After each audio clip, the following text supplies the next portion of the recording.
আসসালামু আলাইকুম। এখন শুনবেন সংবাদ শিরোনাম। এবার খুলনায় এনসিপির সহযোগী সংগঠন শ্রমিক শক্তির বিভাগীয় আহ্বায়ককে দুর্বৃত্তের গুলি, চিকিৎসা দেয়া হচ্ছে মেডিকেলে।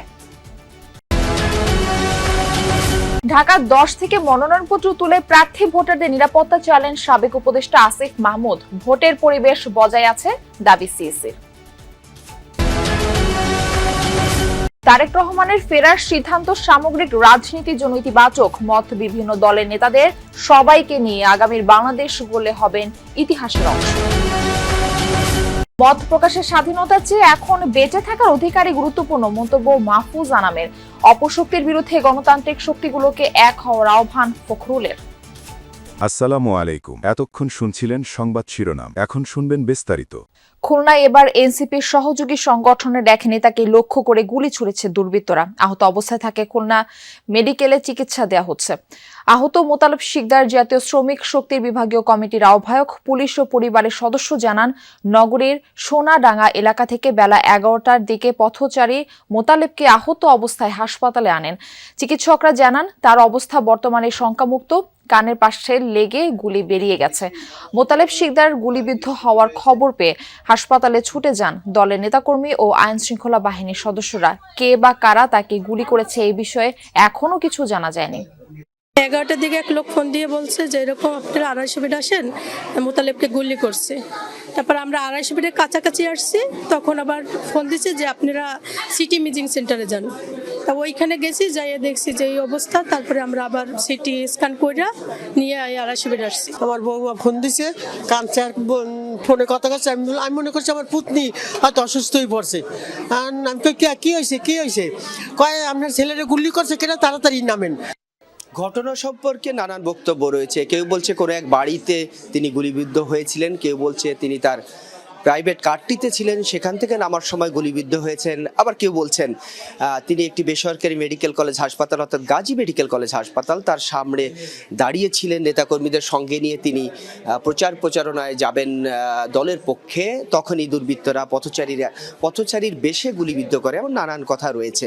তবে কারা এই ঘটনার সঙ্গে জড়িত এবং কারা আসলে কি কারণে সেটি ঘটিয়েছে, সেই বিষয়টি এখনো পর্যন্ত পুলিশ স্পষ্ট নয়। আমরা যে ওয়ার্ডটিতে রয়েছি খুলনা মেডিকেল কলেজ হাসপাতালের, সেই ওয়ার্ডে তাকে চিকিৎসা দেওয়ার পরে তার ব্যান্ডেজ করার পরে, এবং বলি তার যে গুলিটি করেছিল মাথার দিকে, সেটি সৌভাগ্যক্রমে তার মাথায় গুলিটি না লেগে জাস্ট কানের একটা পাশে, কান ছুঁয়ে শরীরের একটা অংশ মাংস। সরকারকে লেভেল প্লেইং ফিল্ড, প্রার্থী ও ভোটারদের নিরাপত্তা নিশ্চিতের আহ্বান জানিয়েছেন ঢাকা 10 আসনের স্বতন্ত্র প্রার্থী আসিফ মাহমুদ সজীব ভুইয়া। দুপুর নাগাদ ধানমন্ডির নির্বাচন কমিশন অফিস থেকে মনোনয়নপত্র সংগ্রহ করেন তিনি। জানান, সরকারের 1.5 বছরের অভিজ্ঞতা কাজে লাগাতে চান নির্বাচনী আসনের উন্নয়নে। জুলাই অভ্যুত্থানের নায়কদের টার্গেট করা হচ্ছে, এই মন্তব্য করে আসিফ মাহমুদের শঙ্কা, নিরাপত্তা ঘাটতির কারণে প্রচারণা বাধাগ্রস্ত হতে পারে। ঢাকা 10 আসনে এরই মধ্যে পোস্টার ও নির্বাচনী বুথ বসিয়ে আচরণবিধির লঙ্ঘন করা হচ্ছে বলে অভিযোগ করেন তিনি। ইসিকে ব্যবস্থা নেওয়ার আহ্বান জানিয়ে নিজে আচরণবিধি মেনে চলার অঙ্গীকার করেন আসিফ মাহমুদ। বলেন, নানা গোষ্ঠী আওয়ামী লীগ ছাড়া নির্বাচনকে প্রশ্নবিদ্ধ করতে চাইছে। জনগণকে সাথে নিয়ে নির্বাচনে জয়ের আশাবাদ এই তরুণ নেতার। ওসমান হাদির ঘটনায় জনমনে একটু ভয় ঢুকেছে, তবে ভোটের পরিবেশ পরিপূর্ণভাবে বজায় আছে বলে দাবি করেছেন প্রধান নির্বাচন কমিশনার এএমএম নাসির উদ্দিন। বলেছেন, নির্বাচনের দিন যত ঘনিয়ে আসবে দেশের আইন শৃঙ্খলা পরিস্থিতি তত উন্নত হবে। একই সাথে প্রার্থী ও ভোটারদের ভয়ও কেটে যাবে। দুপুরে তেজগাঁও মেল প্রসেসিং সেন্টারে আসন্ন নির্বাচনী প্রবাসী ভোটিং কার্যক্রম পরিদর্শন শেষে মন্তব্য করেন তিনি। বর্তমান পরিস্থিতিতে ভোট উৎসবে বাধা নেই দাবি করে সিইসি বলেন, নির্বাচনের বিষয়ে ইসি, রাজনৈতিক দল ও ভোটাররা এক। দেশের ইতিহাসে প্রথমবারের মতো পোস্টাল ভোটিং পদ্ধতি বড় পরিসরে হওয়ায় রেজিস্ট্রেশন প্রক্রিয়ায় কিছু সমস্যা হলেও কার্যক্রম কমিশন সন্তুষ্ট বলে জানান সিইসি।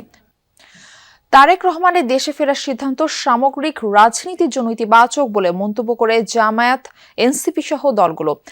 বিএনপির শীর্ষ নেতাকে স্বাগত জানিয়ে তার কাছে জবরদস্তিমূলক রাজনীতির অবসান প্রত্যাশা করেন তারা। নেতারা বলেন, গণতন্ত্রের ধারাবাহিকতা অক্ষুণ্ণ রেখে সবাইকে নিয়ে আগামীর বাংলাদেশ তৈরি করা গেলে তারেক রহমানের রাজনীতির ইতিহাস হবে অনন্য ও দীর্ঘমেয়াদী।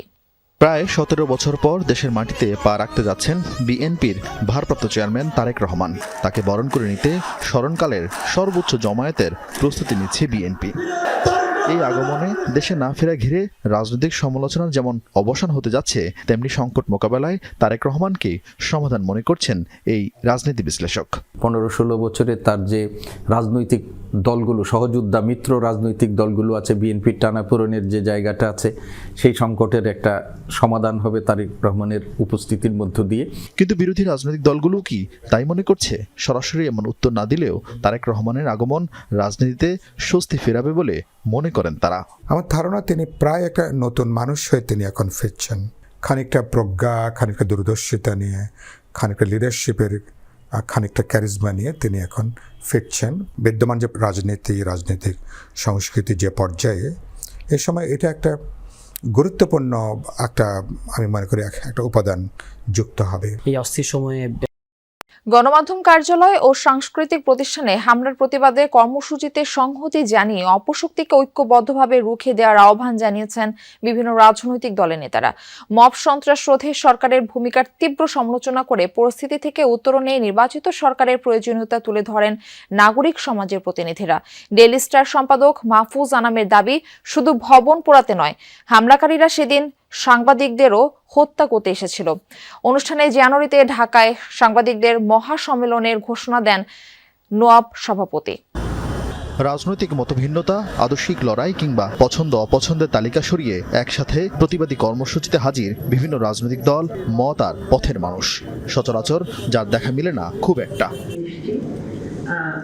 এর আগে গণমাধ্যমে হামলার ঘটনায় সম্পাদক পরিষদ ও সংবাদপত্র মালিকদের সংগঠন নোয়াবের যৌথ প্রতিবাদ কর্মসূচিতে সংহতি জানাতে আসেন বিএনপি, জামায়াত, এনসিপি, গণসংহতি আন্দোলন সহ বিভিন্ন দলের নেতারা। ছিলেন নাগরিক সমাজের প্রতিনিধি। অনুষ্ঠানের শুরুতে গণমাধ্যমের জন্য ভয়ঙ্কর সেই দিনের কথা তুলে ধরেন ডেইলি স্টার সম্পাদক।